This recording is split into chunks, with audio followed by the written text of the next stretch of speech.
Bonjour à tous et bienvenue dans Futur Mag, votre rendez-vous de l'innovation qui se déroule aujourd'hui à l'université Pierre et Marie Curie, en plein cœur de Paris. Dans cette émission, vous allez découvrir un tout nouveau robot capable de vous téléporter, de vous transporter virtuellement n'importe où sans que vous ayez à bouger le petit doigt. Bonjour Ninon. Bonjour monsieur. Alors, ça avance ce projet? C'est l'idée qu'à travers le robot, l'élève empêché, parce qu'il a eu un accident ou une opération, puisse toujours être présent dans la classe. Nous verrons ensuite que les robots travaillent aussi à la ferme. Après le monde industriel, le monde agricole vit sa robolution. À quoi ressembleront les exploitations du futur? C'est ce que nous allons voir ensemble dans une ferme à la pointe dans le domaine. Et enfin, je vous emmènerai à bord du Planète Solar, un catamaran qui vient de boucler un tour du monde avec comme seul moyen de propulsion les rayons du soleil. Ce prototype est désormais le porte-drapeau des énergies renouvelables. Je dois dire que ce bateau est fascinant. C'est vrai qu'on peut traverser l'océan sans consommer une goutte de gasoil, de pétrole. Je trouve ça quasiment poétique.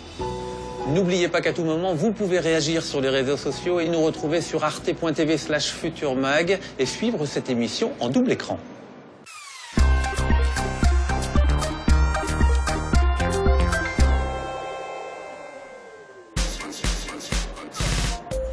Après des décennies de recherche, les robots sortent enfin des laboratoires et deviennent accessibles au grand public. Celui-ci, par exemple, peut venir vous voir pour vous signaler qu'il est l'heure de prendre votre médicament. Il peut vous tenir compagnie ou même monter la garde quand vous n'êtes pas à la maison. Mais dans notre rubrique objet, aujourd'hui, nous allons découvrir un autre type de robot. Le robot de téléprésence qui joue les remplaçants pour ceux qui ne peuvent pas se déplacer. Nous partons tout de suite à Lyon pour le rencontrer.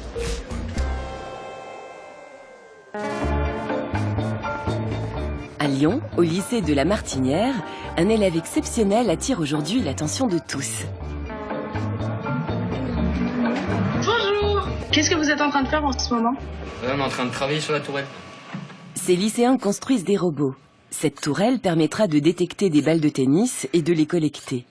Mais le robot qui nous intéresse ici, c'est évidemment celui qui parle. Tiens, le remplaçant d'un élève absent. Bonjour Ninon. Bonjour monsieur. Alors, ça avance ce projet? Apparemment oui, Julien m'a dit que... Ce robot de téléprésence n'a rien d'un jouet. Les élèves le testent actuellement dans le cadre d'une démarche pédagogique dont la région Rhône-Alpes est à l'initiative. Équipé de caméras, de micros et de haut-parleurs, il permet à Ninon d'assister à son cours sans être dans la classe. Bref, il lui offre le don d'ubiquité. Ninon peut interagir avec son professeur et ses camarades. Il la voit, l'entend et lui parle. Assise derrière son ordinateur dans une autre salle du lycée, Ninon peut faire de même et communiquer avec eux. Du coup, vous avez fini le programme pour la tourelle? Ouais, c'est bon. C'est comme on avait prévu dans le TPA. Ce que tu peux faire, c'est que tu t'occupes de la programmation et nous, on s'occupe de l'assemblage. Ouais, d'accord. Voilà, l'idée de Ninon est bien. Incarné par cet avatar, Ninon interagit à distance avec l'ensemble de sa classe et se déplace où elle veut en pilotant le robot avec les flèches de son clavier d'ordinateur. C'est un peu compliqué au début parce qu'on n'a pas l'habitude de piloter un engin comme ça, mais au final, c'est facile. Ici, c'est l'idée qu'à travers le robot, l'élève empêché, parce qu'il a eu un accident, parce qu'il a eu une opération, puisse toujours être présent dans la classe. C'est pas simplement retransmettre un cours en interactif, c'est aussi faire que le robot puisse transmettre les réactions, les impressions, pour qu'il suive une scolarité normale. Cette innovation technologique n'en est qu'à ses balbutiements, mais elle permettra bientôt à l'élève téléporté de partager des documents en temps réel avec son professeur. Outre l'avantage pédagogique, ce robot permet aussi de maintenir le lien social. Ah Jimmy, même quand je suis pas là, je vois que tu fais rien. Dès la rentrée 2014, la région Rhône-Alpes lancera une phase d'expérimentation de ce robot lycéen dans 3 établissements lyonnais, une première en France. Si ces robots de téléprésence sont fabriqués en Californie, leurs applications logicielles sont, elles, développées par une start-up française, située à Villeurbanne, près de Lyon. Spécialisée dans l'ingénierie robotique, la société Awabot mise tout depuis quelques mois sur la téléprésence, une activité commercialisée par Renaud Didier. Alors, l'envers du décor, on va démonter le capot de la machine. Vous avez un ensemble de batteries au lithium, la carte mère d'un PC. Sur le haut de la machine, l'écran qui va représenter la personne à distance, le haut-parleur, les micros, ainsi que la caméra principale et la caméra secondaire. Un dispositif ultra simple. Les robots de téléprésence ne sont en fait que des ordinateurs sur roulette. Bien qu'il en existe différents modèles, ils fonctionnent tous de la même façon et sont très faciles à utiliser. Les données audio et vidéo captées par les micros et la caméra de l'ordinateur sont transférées par Internet via une connexion haut débit. Collectées par un réseau Wi-Fi, ces données sont ensuite transmises au robot grâce à une puce reliée à sa carte mère. Les images et les sons qu'il perçoit sont à leur tour retransmis à l'utilisateur par le même canal Internet. Attention, c'est parti pour la téléportation. Donc dans l'interface, il y a un ensemble d'outils en fait qui vont vous permettre d'ajuster la vitesse de déplacement. L'utilisateur dirige le robot à l'aide des flèches de déplacement du clavier de l'ordinateur. Les lignes bleues affichées sur le retour écran indiquent le cap donné à la machine. Je suis concentré sur le pilotage. Sur l'interface, vous avez également un curseur qui va vous permettre d'ajuster les différents volumes. Il y a une fonctionnalité de zoom également. Ces robots de téléprésence facilitent le télétravail. Autrement dit, le travail à distance en plein essor, actuellement dans des secteurs aussi variés que la construction, les services financiers, l'industrie ou les services aux entreprises. Comme un Français actif sur 8, Renaud travaille aujourd'hui de chez lui. Et grâce à cette technologie, il peut se déplacer et échanger avec ses collègues beaucoup plus librement. Ah ok, je vois que vous avez rajouté un capteur. Ouais, on a mis le télémètre là juste au-dessus pour mieux voir ce qui se passe dans la zone. Les développeurs de la société Awabot travaillent à améliorer les logiciels de ces robots, car la téléprésence semble avoir également beaucoup d'avenir dans le domaine du tourisme. Et c'est dans cette perspective que Renaud Didier se rend au musée des Beaux-Arts de Lyon. Il y rencontre Sylvaine, afin de lui présenter le robot de téléprésence incarnant son collègue Jérémy. Bonjour Sylvaine. Bonjour. Ensemble, ils souhaitent la convaincre de l'intérêt de cette innovation technologique qui pourrait révolutionner la façon dont on visite les musées. Pour nous, en fait, c'est une surprise, cet outil-là. Parce qu'aujourd'hui, on a au musée une vraie réflexion autour de l'accessibilité du lieu aux personnes, en fait, qui sont empêchées. Je pense notamment aux personnes qui sont dans les hôpitaux, aux enfants hospitalisés. C'est en effet un usage auquel on peut réfléchir. Je m'attendais à une sorte de robot un peu mécanisé. Et bien en fait, je le trouve plutôt beau. Merci Sylvaine. Comparé à une visite virtuelle, la téléprésence offre un réel plus. Celui de se déplacer librement et de bénéficier de données complémentaires grâce à la réalité augmentée. Comme pour les lunettes connectées, des informations numériques se superposent aux images réelles. Par exemple, Jérémy va devant une œuvre, un tableau, et là, spontanément, sur son écran, s'affiche l'histoire de l'artiste, l'histoire de l'œuvre. L'autre avantage du robot de téléprésence serait d'élargir les horaires d'ouverture du musée. Il y a le temps des humains, des hommes, et puis la nuit, c'est le temps des robots, entre guillemets. Donc il y a d'abord des gens qui sont aux États-Unis qui vont venir se connecter. Puis après, dans l'autre partie de la nuit, il y a des gens qui viennent d'Asie qui vont se connecter. Et ça permet au musée, en fait, d'être exploité 24 heures sur 24. Enfin, ça peut être une idée, oui, tout à fait. Notre société est en pleine robolution. À terme, ces robots de téléprésence devraient disposer des mêmes applications qu'un smartphone. Et il se peut qu'ils soient très prochainement en libre service dans les aéroports pour guider les voyageurs perdus.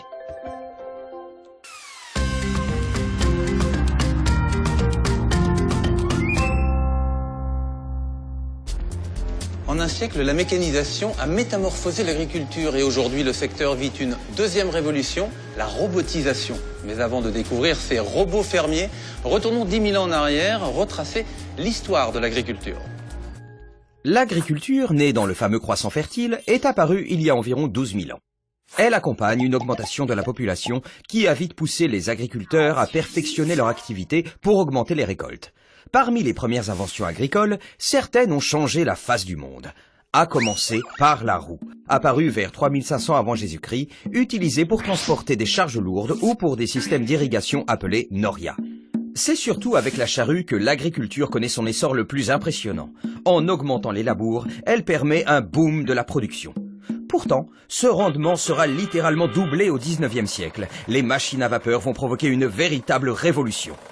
À partir de 1940, les engrais et les pesticides industriels, ainsi que la mécanisation croissante, vont permettre d'augmenter encore le rendement, jusqu'à 6 fois plus en l'an 2000. Et ce phénomène de mécanisation ne cesse de s'accentuer avec l'arrivée de véritables robots au sein des exploitations. Quel changement se dessine dès lors aujourd'hui pour les agriculteurs et pour les animaux? Elles sont encore peu nombreuses en France, mais je vous emmène maintenant dans une exploitation agricole robotisée, celle des frères Thierry. Ils ont investi dans de drôles de robots qui font leur bonheur, mais aussi celui des vaches, vous allez voir, direction le Maine-et-Loire.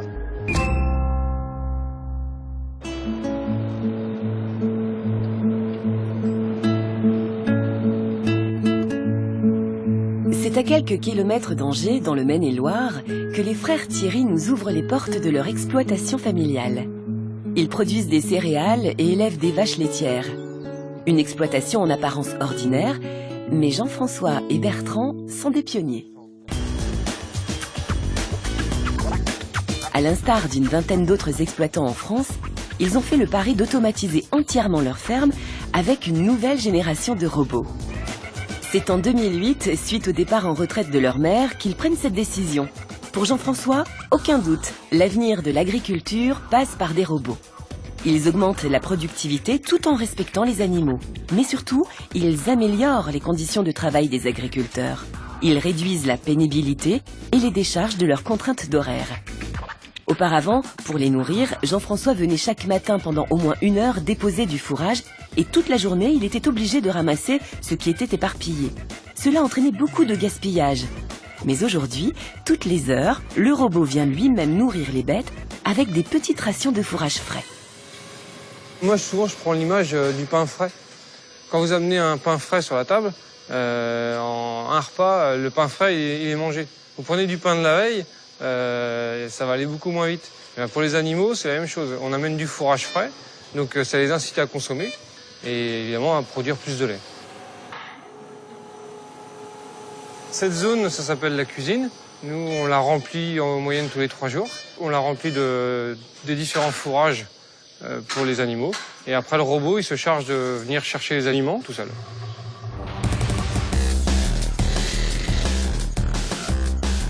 Des rails métalliques aimantés ont été fixés au sol et orientent le robot d'alimentation dans la bonne direction.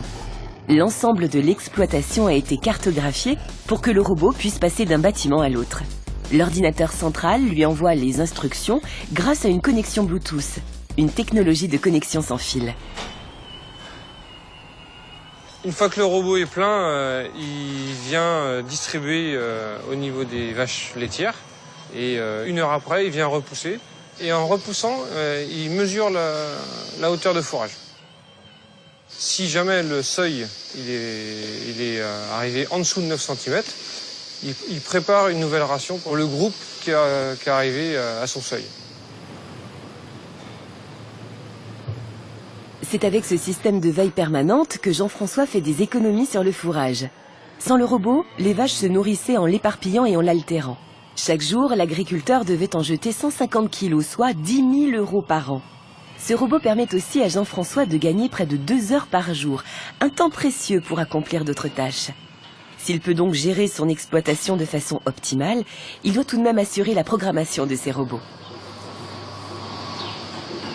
En aucun cas, il faut laisser une machine décider à notre place sur les quantités à distribuer, sur les...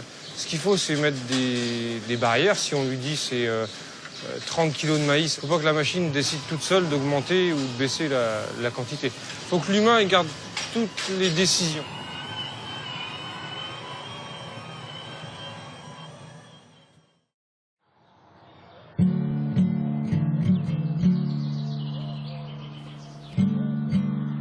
Une nouvelle journée commence. Avant même de faire le tour de la propriété, nos agriculteurs se réunissent dans le bureau. Depuis cet ordinateur, ils visualisent et contrôlent l'ensemble de leur exploitation, y compris la traite des vaches. En effet, un tout nouveau robot assure désormais cette tâche quotidienne, tout en vérifiant le niveau de la production et la santé des animaux. Donc là, ça nous permet de voir la production des vaches et puis le nombre de traites qu'il y a eu dans la journée, enfin sur 24 heures. Donc là, on voit qu'elles ont produit 33,3 kg de lait et elles ont été traites 2,5 fois en moyenne. Là, j'ai des vaches mais à surveiller, donc j'ai juste à regarder s'il faut que je me déplace voir ces animaux-là ou pas. Pour l'instant, tout va bien. Leur activité principale, c'est la traite. Mais les temps ont bien changé grâce à l'acquisition de cette machine flambant neuve. Dans le passé, Jean-François branchait et débranchait les quartiers de la treilleuse à la main sur les mamelles des 60 vaches. Les agriculteurs avaient pris pour habitude de le faire 2 fois par jour, le matin et le soir à heure fixe. Une contrainte ne respectant pas le rythme biologique propre à chacune des vaches. Mais aujourd'hui, celles-ci n'ont même plus besoin de l'agriculteur. Il faut dresser les animaux, les jeunes animaux. Donc on les passe pendant 2-3 jours qu'on les rentre dans la stalle pour qu'elles s'habituent au robot. Et puis après, elles rentrent toutes seules dedans. Après, elles sont complètement libres. Si elles veulent rentrer, elles rentrent dedans. Si elles veulent pas rentrer, elles rentrent pas dedans. C'est une traite naturelle. La traite, elle est plus à 7 h le matin et 16 h ou 17 h le soir. Maintenant, ils traient 24 h sur 24. Donc on n'a plus besoin de revenir le soir ou le matin pour effectuer la traite de tous les animaux en même temps. C'est grâce à un collier d'identification électronique que le robot sait quelle vache il va traire. En étudiant sa production sur les 7 derniers jours, il est capable de distinguer celle qui a besoin d'être traite de celle qui n'en a pas besoin, comme celle-ci. Dans ce cas, le robot ouvre la porte et la vache peut sortir. Et toute la journée, c'est un véritable balai.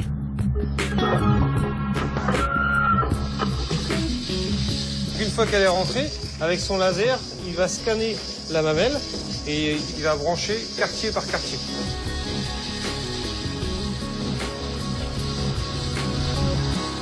Une fois qu'il a fini sa traite, il décroche quand il y a un quartier de vide. C'est pas tous les 4 quartiers qui sont décrochés en même temps, c'est vraiment quartier par quartier. Et quand le dernier quartier est débranché, après il pulvérise un produit de désinfection qui protège aussi la mamelle. Nettoyer les mamelles est une tâche que le robot est capable d'accomplir. C'est une étape capitale car les vaches sont régulièrement touchées par des infections de leurs mamelles appelées mammites. Pour pallier cela, chaque traite est analysée.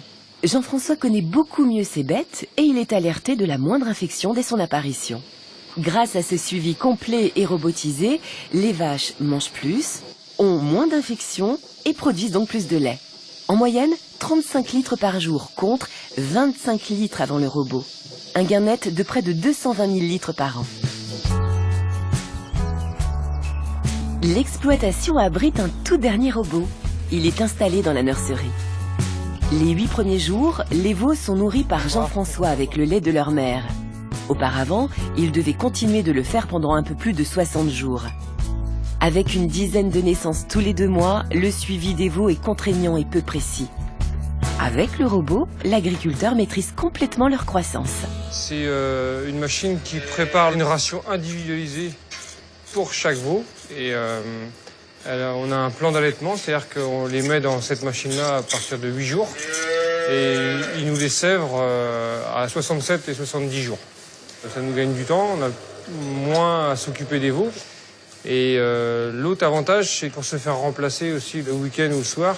Parce que quand il y a une personne extérieure qui rentre dans la nurserie, les veaux trouvent ça bizarre et c'est beaucoup plus compliqué de nourrir les veaux. Et le stress n'est pas bon pour leur croissance. Les vaches comme leurs petits sont des animaux très craintifs, donc leur confort est essentiel. Avec le robot, elles sont plus libres, grandissent mieux et produisent plus de lait.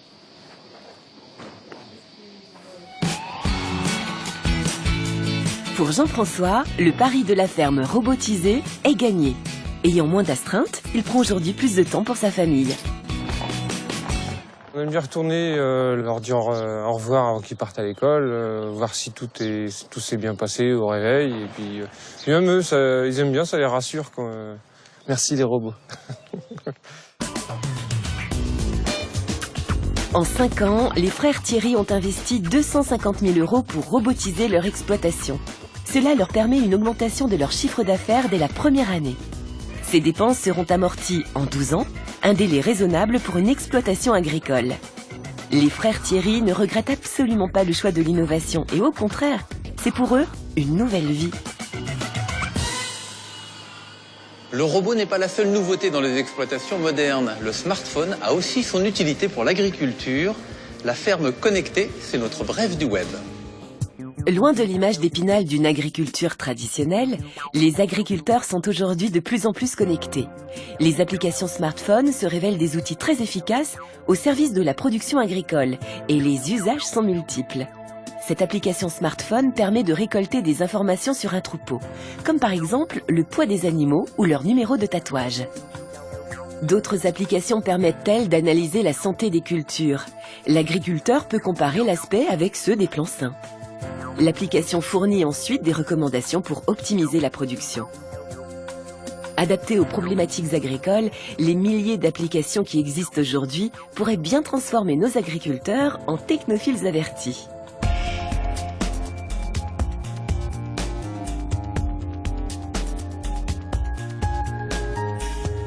De retour sur le campus de l'université Pierre et Marie Curie, nous sommes maintenant dans l'Institut des systèmes intelligents et de robotique et je suis en compagnie de Jean-Christophe Bailly. Bonjour. Bonjour. Vous êtes chercheur en robotique. Alors, d'après vous, est-ce que les robots ont le même avenir dans l'agriculture que dans l'industrie?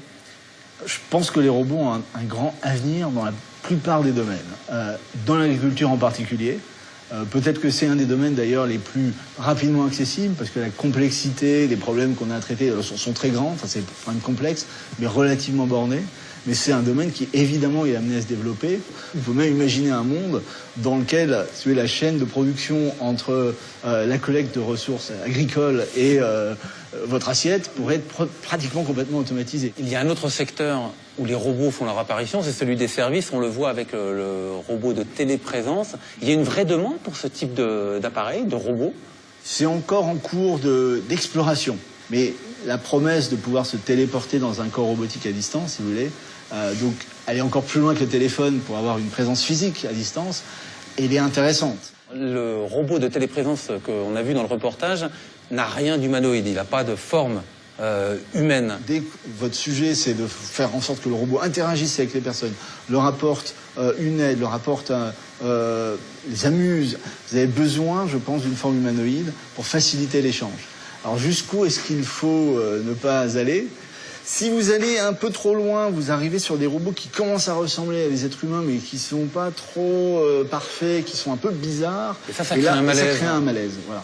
Ça veut dire que si on doit croiser des robots dans la rue, il y a plus de chances qu'ils ressemblent un peu à l'homme, mais pas trop. Oui, j'en suis à peu près sûr, même sûr à 100%. On reproche à la robotique de tuer les emplois. Est-ce que ça, c'est un vrai risque si c'est quelque chose qui se généralise? En fait, on va supprimer certains emplois, mais on va avoir plus d'ingénieurs, plus de... En gros, il faut aussi ceux qui vont construire les robots. Voilà, on crée des emplois. Donc c'est une nouvelle industrie, un secteur qui va devenir un secteur qu'on compare au téléphone portable, à la voiture. Donc vous voyez, des secteurs gigantesques. La nouvelle génération de l'électronique grand public, si vous voulez, les emplois, on va en créer. Ce ne sont pas les mêmes emplois. C'est pas les mêmes emplois. Pour moi, les robots, c'est l'un des éléments technologiques qui vont participer à une révolution de la société, qui va complètement changer la façon dont on interagit les uns avec les autres. Vous avez cette conviction-là? Pour moi, oui. Je pense que les robots demain, ça veut dire plus d'humains.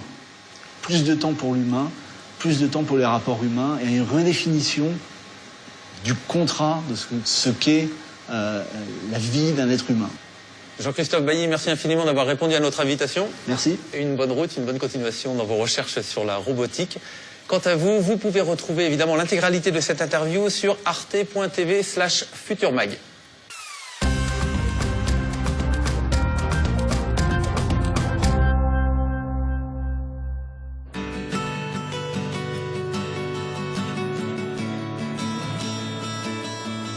Dans notre rubrique Hommes, aujourd'hui, nous montons à bord du Planète Solar, ce catamaran devenu l'ambassadeur des énergies renouvelables. Mais avant de lever l'ancre, faisons le point sur le potentiel que représente l'énergie solaire pour notre planète.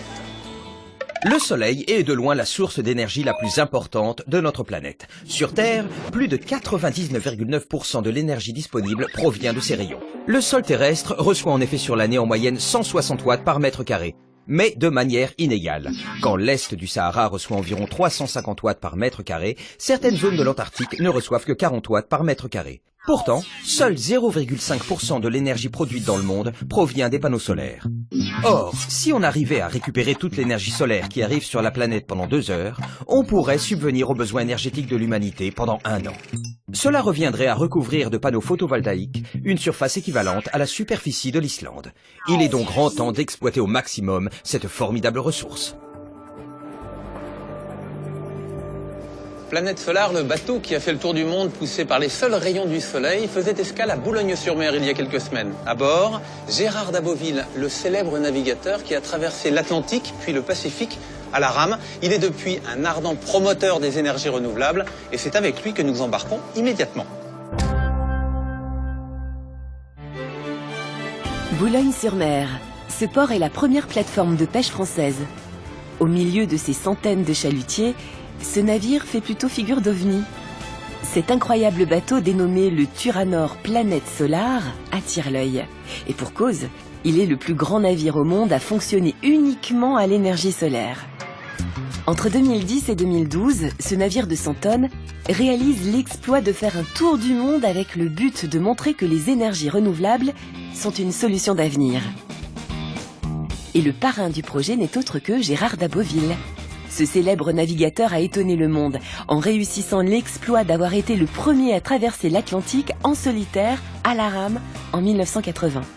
Investi dans l'écologie, c'est donc tout naturellement qu'il s'est porté volontaire pour devenir l'ambassadeur de ce projet. Quand on a beaucoup navigué à la voile ou à l'aviron sur les océans, vous pensez bien qu'on est préoccupé par toutes ces questions-là. Je fais partie d'une génération où, pour moi, l'énergie solaire, c'était quelque chose capable de faire marcher une calculette, et encore, bon, et puis voilà, donc des très petites puissances. Et de savoir que ce bateau a fait le tour du monde uniquement à l'énergie solaire, avec cette énergie qui nous inonde, mais qu'on n'a pas l'habitude de concevoir, de mesurer, je trouve ça absolument fantastique, quasiment poétique.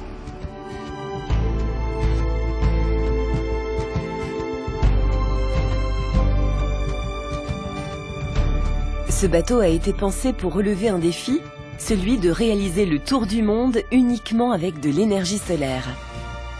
Étalé sur un voyage de 2 ans, il a parcouru plus de 60 000 km autour de la planète. Né en 2004 dans l'imaginaire de Raphaël Donjean, un éco-entrepreneur suisse, il a fallu 4 ans pour trouver les financements à ce projet utopique. Il avait trouvé un mécène, un Allemand, qui a dit « Moi, d'accord, je veux bien, je vais construire le bateau. Il sera à moi, mais je vous le prêterai pour faire le tour du monde. À une condition, c'est que ce soit peut-être pas le prototype le plus léger, le plus rapide possible que vous aviez imaginé, mais que ce soit un bateau capable d'emporter des passagers. Et c'est comme ça qu'est né Planète Solar, un peu plus lourd, plus grand que prévu, comme un navire océanographique. Pendant des mois, les ingénieurs travaillent sur la conception d'un navire pour rendre possible ce projet démesuré. Ce n'est qu'en 2010 que Planète Solar sortira du chantier naval de Kiel. 90 tonnes, 7 mètres de haut et 31 mètres de long. Outre ses dimensions impressionnantes, ce catamaran a l'originalité de ne fonctionner qu'avec des panneaux solaires. Ça marche mieux alors avec ce winch? Ah oui. Ici, nous nous trouvons sur le pont solaire, en quelque sorte, c'est-à-dire au milieu, vous voyez, d'un grand espace de panneaux solaires. Et encore, vous n'en voyez qu'une petite partie. Parce que tous les panneaux du dessus, on peut les écarter vers l'extérieur. Et notre largeur, qui est actuellement de 16,40 mètres, elle devient 24 mètres. Donc finalement, on arrive à développer ces 512 mètres carrés de panneaux solaires, une surface assez immense. Ces 512 mètres carrés de panneaux alimentent les 2 moteurs électriques placés sous la responsabilité d'Antoine Simon, ingénieur électricien. D'ailleurs, il nous emmène visiter les entrailles de ce bateau. Alors là, on est dans le local moteur du flotteur bâbord et l'énergie électrique arrive ici, puis elle repart vers notre moteur de propulsion et ensuite, on a une roue dentée ici, ça se prolonge sous l'eau et au fond, derrière, on a notre hélice. on a 2 moteurs électriques de 60 kW. Alors 60 kW, ça équivaut à 100 chevaux à peu près. Donc c'est comme si le bateau était propulsé par 2 voitures familiales à peu près. Ce bateau navigue à une vitesse de 9 km/h en moyenne, soit 3 fois moins vite qu'un yacht à moteur du même poids. Mais la vitesse n'est pas importante, car par rapport à ses confrères à moteur, le Planète Solar ne rejette pas de CO2. Je dois dire que ce bateau est fascinant. C'est vrai qu'on peut traverser l'océan sans consommer une goutte de gasoil, de pétrole. Et bon, c'est sûr que quand vous arrivez avec Planète Solar dans un port, je pense à New York, je pense à Boston, que vous faites une conférence de presse, comme le bateau a quand même un look très particulier, on a beaucoup de succès, on a beaucoup de journalistes qui viennent à bord, on a beaucoup de retombées médiatiques. Véritable messager des énergies renouvelables, il est un excellent outil pour communiquer sur l'énergie solaire. J'ai traversé 2 océans à l'aviron. Bon, mais j'ai fini par me rendre compte que mon énergie personnelle n'était pas éternellement renouvelable. Donc c'est pas mal de s'associer à un partenaire comme le Soleil. Exploiter cette ressource infinie qu'est le Soleil est une véritable prouesse technologique.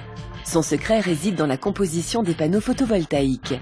Cette technique existe depuis 50 ans et n'a pas fini de se perfectionner. Direction cette usine high-tech située dans la région lyonnaise pour voir comment on les fabrique. L'ingrédient de base d'un panneau solaire est le silicium, reçu sous forme de gros cailloux. On y ajoute 2 éléments chimiques indispensables, le bore et le phosphore, qui agiront comme les pôles plus et moins d'une pile.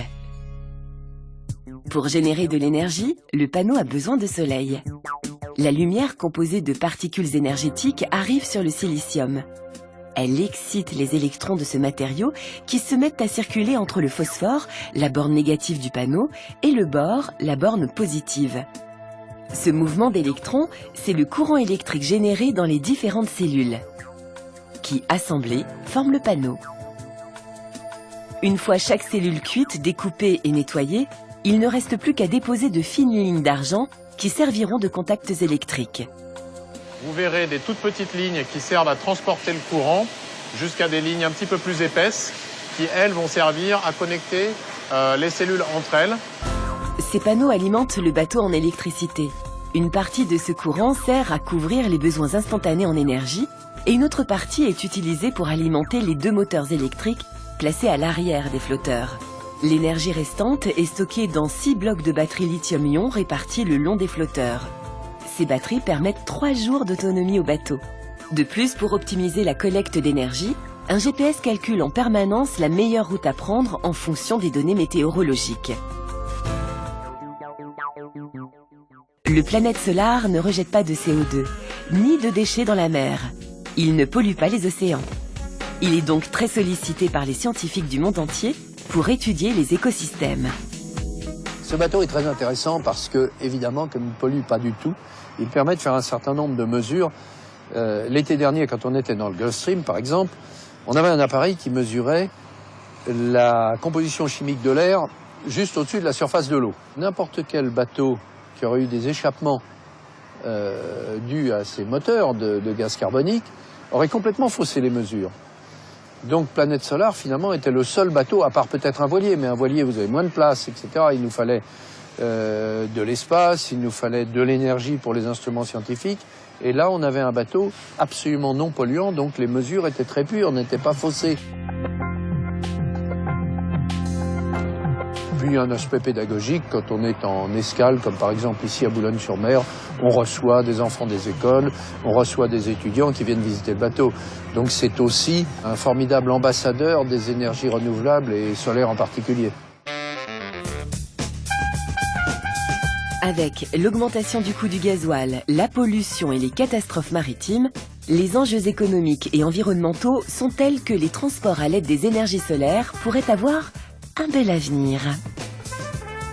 Nous sommes de retour à l'université Pierre et Marie Curie et je suis en compagnie de Daniel Linco. Bonjour.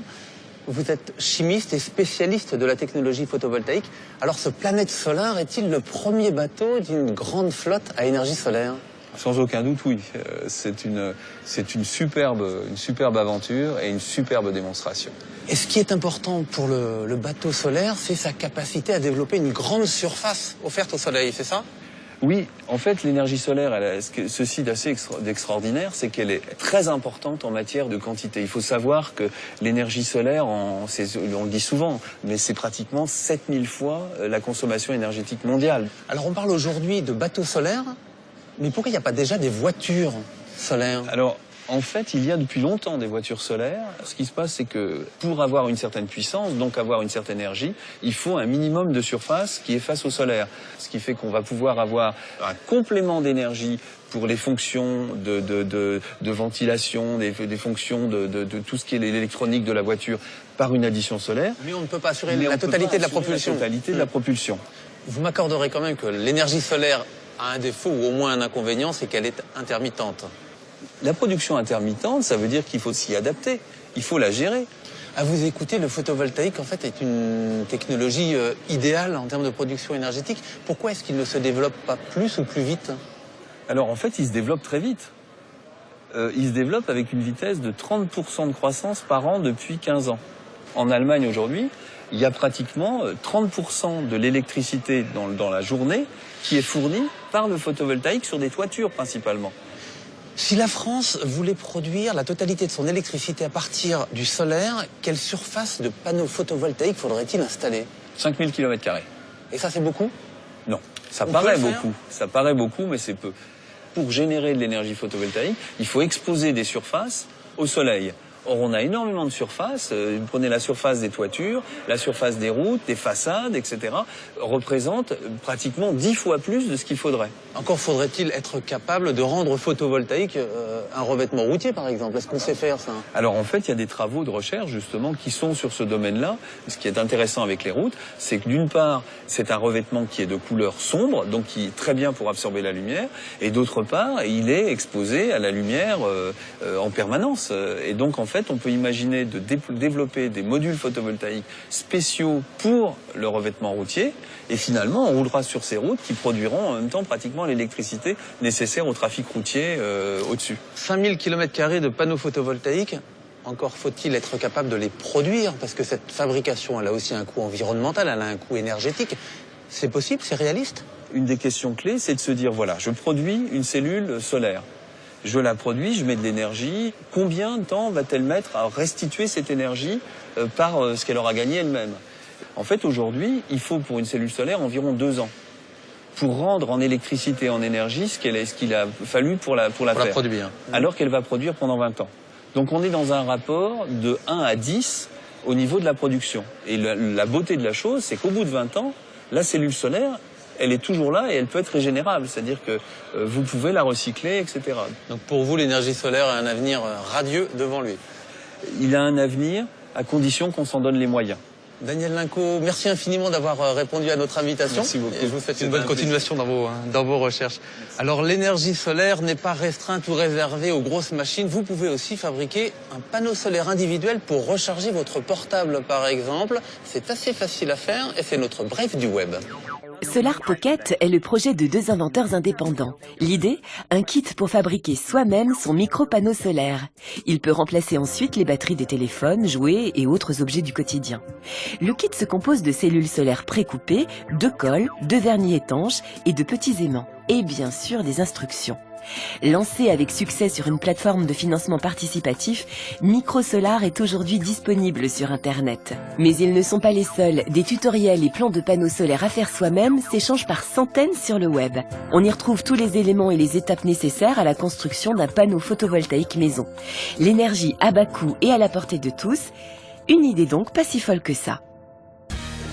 Voilà, nous sommes arrivés au terme de cette émission qui se poursuit évidemment sur les réseaux sociaux et sur arte.tv/futurmag. Nous, on se retrouve samedi prochain à la même heure. D'ici là, je vous souhaite une excellente semaine. Salut und bis bald.